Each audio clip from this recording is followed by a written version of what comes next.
All right, Cam, so we just finished up our last lesson. I've got some practice instructions for you, some on-course, some range sessions, and also some at-home, like non-traditional setting practice to go over as well. So your swing looks fantastic after all these lessons. You're a really quick learner. You said that your brother played college golf, but other than that, you really haven't gotten lessons. So you're knowledgeable about the game, which made you very coachable, and which was a big help. Some of the drills that I want to go over and have you do by yourself. The first one is that targeting drill we did with that time limit, that game situation time limit. So like you did, you choose out a target by yourself and just kind of count in your head like that 10-second time period, get your distance, grab your club, and then try and do it in a total of 30 seconds to hit each shot. I noticed that one thing you did, the more time you took on each shot, the bigger dispersion you had on the rest. And I think that you're more of a fast-paced kind of player, so you don't need a large amount of time to analyze each shot. If you incorporate some game-like scenarios, trying to get 3 shots that are acceptable on target, like good shots at your discretion. So like obviously if you miss a shot way right or way left, that would be a reset. And if you get 3 in a row, then we're switching targets. And I think that drill really helped you when we did it in the lesson.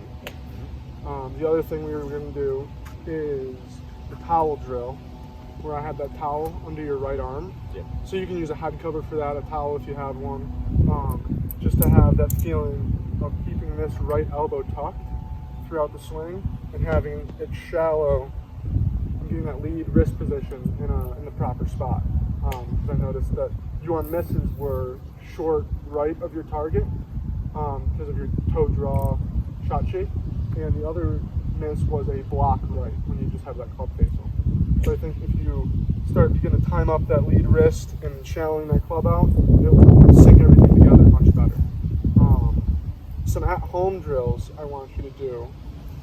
We have a bucket here,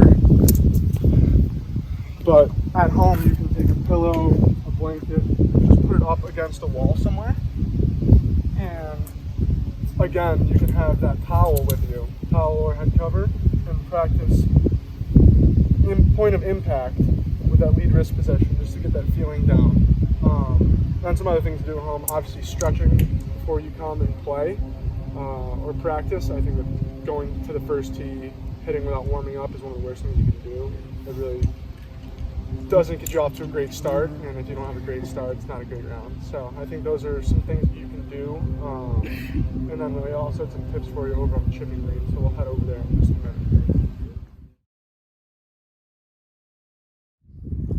Alright Cam, so a big part of your game that I wanted to see improvement is around the green, short chips, 20 yards, 30 yards in it.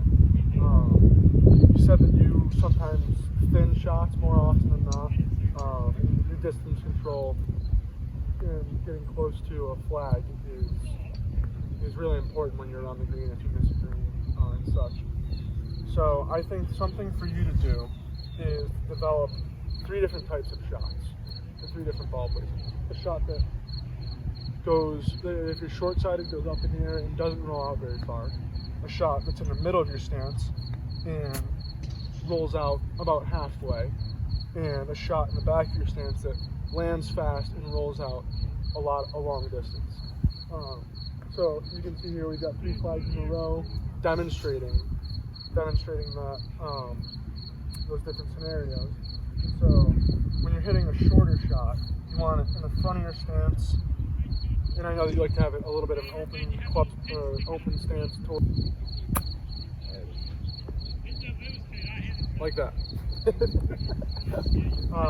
the other one you can have in the middle of your stance and let run out about halfway towards the target. And that one hits the pin. And then the other one you're going to have in the back of your stance, and you're just kind of going through the ball. You're not trying to get underneath this one, because if you get underneath it, it's just a whole different scenario. It's going to get you in trouble. So then you have in the back of your stance, lands short and rolls out a lot further towards the target. So let's see 3 shots from you there with those different scenarios.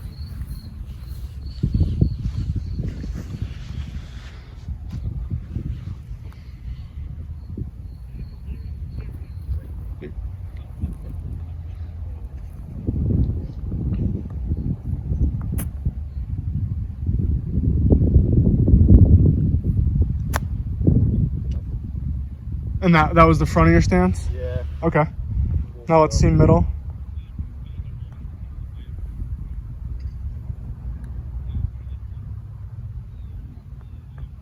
I got straight under that one. Maybe the back's for me. All right.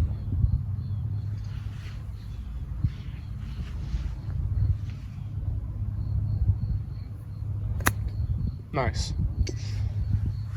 So I think developing these three types of shots is going to benefit your game in the long run, and also with those, you gotta trust your speed through the swing. Yeah. Even right there, there's a little bit of decel, and like got stuck back here through transition. So I think just kind of taking maybe 3 or 4 practice swings like this, get a feel of how the grass is going to affect your club and how the ground is going to interact with that bottom of the that heel and toe of the club as you go through. Just one more tip for hitting that high shot, almost like a bunker shot. Really open, really underneath. There's not much green to work with here, so you're just trying to really get it up in the air and let it roll out slightly.